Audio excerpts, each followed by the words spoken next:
Hello everyone, welcome to the Mojo-Farm signature Photoshop tutorial. This is Rebecca, also known as iMaiden on Mojo-Farm and in WeRule, and this will be a start to finish creating your own signature for the forum. So we're going to cover quite a few things here. We're going to create a document, go over our workspace and the layer palette, shape tools, layer styles, using clipping masks, placing an image, adding clip art and using the selection tools, a few tips on text and gradients and blending modes, and then we'll save it all for your final product. So without further ado, let's open Photoshop.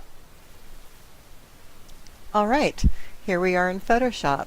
Alright, and I've had it open so I have some of my palettes out. I guess that's just about it. I'm just a little bit disarranged, and let's reset our workspace so that we're all on the same page, that we're all reaching for the things in the same spot, and it'll be really easy to follow, particularly if you're not familiar with Photoshop. So let's start by coming up here to Window, Workspace. Essentials is our default workspace. You can see over here there's Essentials, Design, and Painting. For the most part, most people are in Essentials. You can save your own custom workspace, but we won't even get into that. We're just going to come up here and say Reset Essentials. Now this is all in our default setting, and we're even going to come over here and at the bottom of our tool bin, this is our tool bin on the left, and these are our work palettes on the right. The tool bin on the left has our foreground and background colors at the bottom. Let's click on these little black and white squares right there. Those are our default colors, and we've just changed that to our default black and white. That'll just make things really easy. We'll be making the same changes, and if we do text, we know that that'll be black. So let's come up here to open up our new document. Say File, New.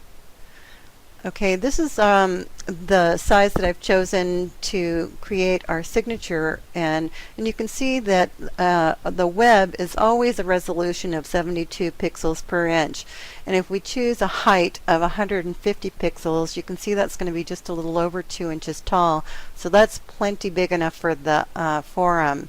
Now 620 pixels wide, you're probably wondering why I'm choosing that. If you've seen your forum profile and you've seen the little text at the bottom of the signature box that allows for an image up to 800 pixels wide, well, we don't really want an image 800 pixels wide, nor do we want one 300 pixels high, which is also what they allow. That's a really big image. And if you're looking at that forum, if you're reading the forum and reading it on an iPad or some sort of mobile device or tablet, that's going to be clipped off, or you're even going to get a horizontal scroll bar. And we don't want to have that. We don't really even want to have that to be wider than 650 pixels, because it will be cut off on the right-hand side.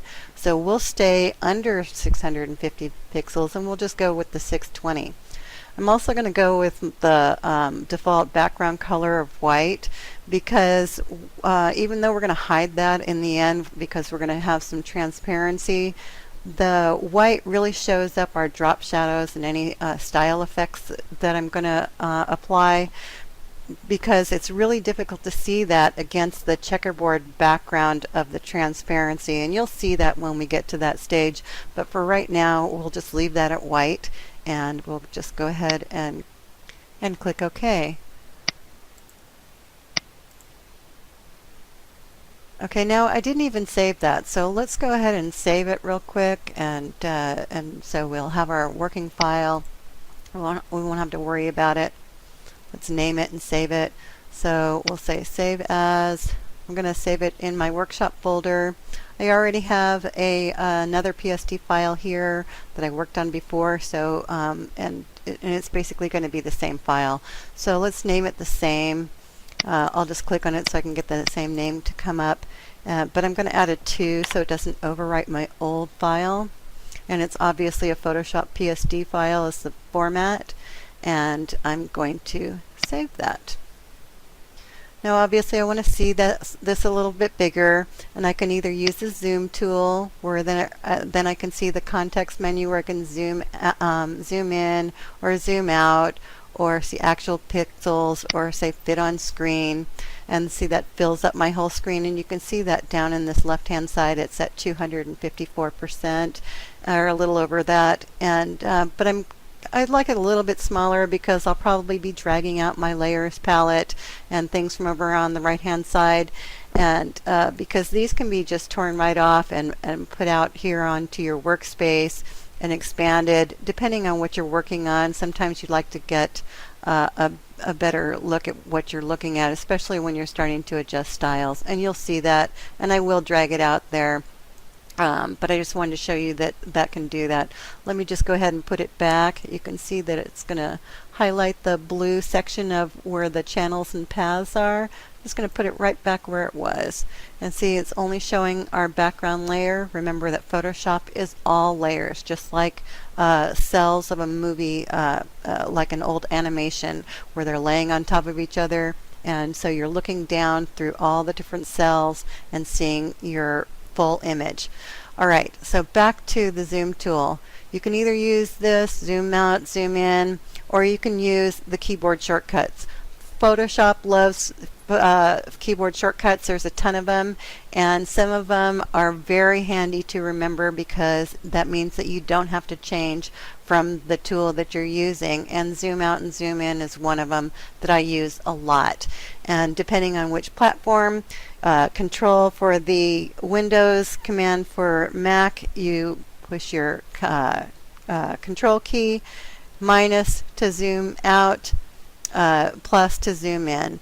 And this is really nice because look, it goes in even increments, and this is at 200%. That's probably perfect for what I want. So let's get something down on our project. All right, what do we want? We want to have a border. We'd like to have something that encases our images and has our We Rule name in it.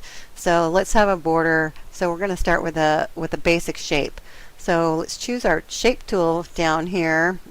We've got a few different shape tools, the rectangle tool, but we'd like the rounded rectangle tool. So let me choose that.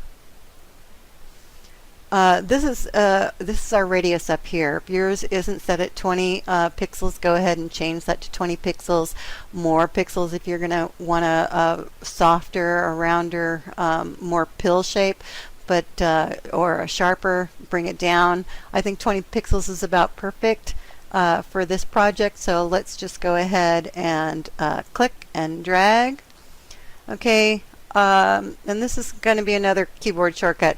I'm holding my mouse key down while I'm dragging this back and forth to be my shape, but let me position it where I want. See, it's anchored there up in the left hand corner, upper corner, but if I press my space key while I still have my mouse key down, I can drag that around and reposition it.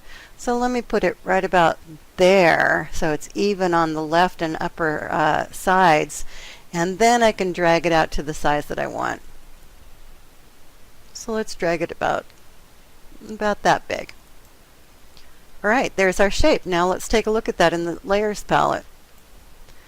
The shape, here's the color of the shape, and here's the shape mask. This is actually a clipping mask. It's a shape, it's a vector shape, but it's actually clipping out the area outside of the shape. It's just not showing you that because this is the mask. And so I'll get into that in a few minutes.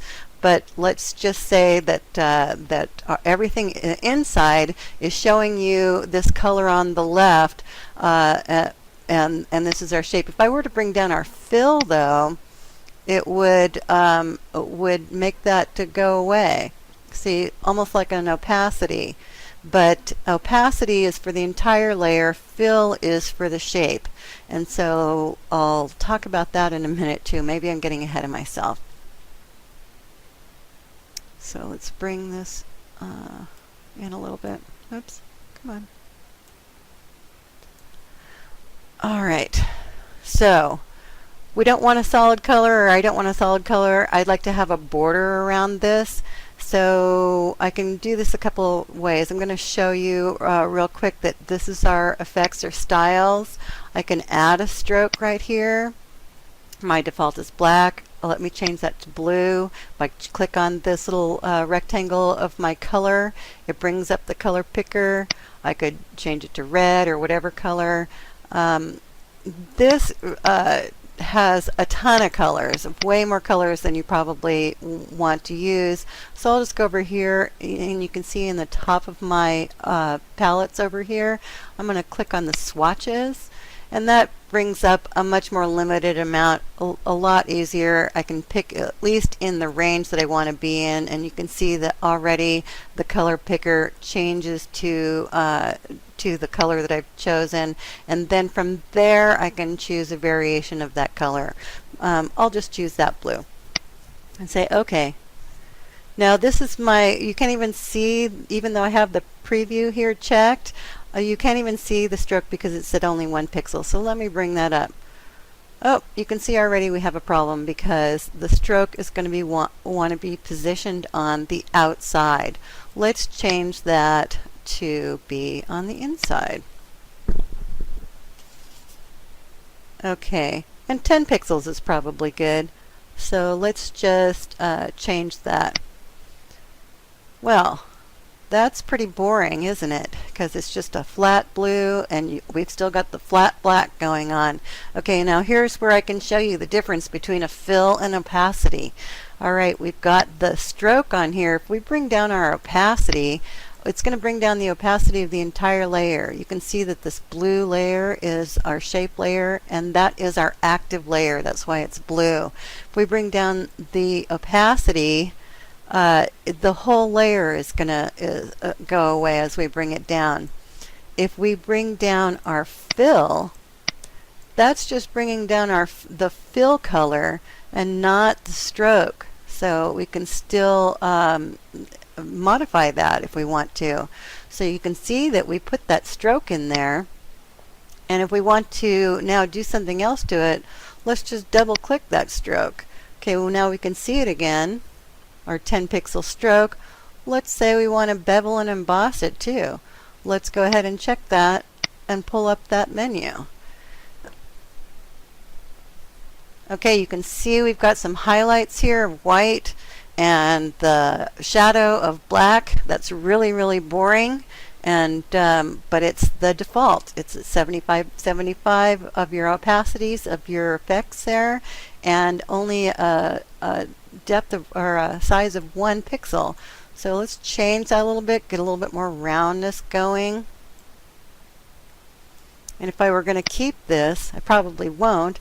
In fact, I know I won't. I would probably want to change this from white to a light blue. That's a lot better.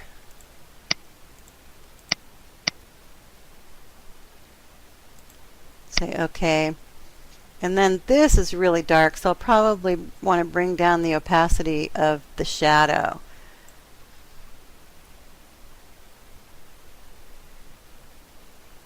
And maybe even add a drop shadow.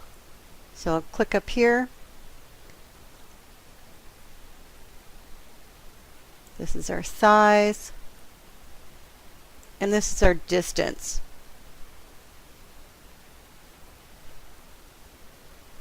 The size softens it though. So let's do this. And this is the angle, whichever, it's like the sunlight coming at your project. Now this is using global light though, so you're going to have to, I'm going to talk a little bit about this because we're going to have several effects here, and there's going to be an instance where we're going to turn that off. But for right now, I'll just leave it on because it's the only effects that we've got going on here, so it doesn't matter if it's global. So let's just leave it that way. And we'll say it's coming from that direction. So you can see it's coming from over here, shining down to the lower right, so you can see our shadows coming off of over here. That's a little harsh. I would bring down that opacity a little bit. Okay. End of part 1. Continued in part 2.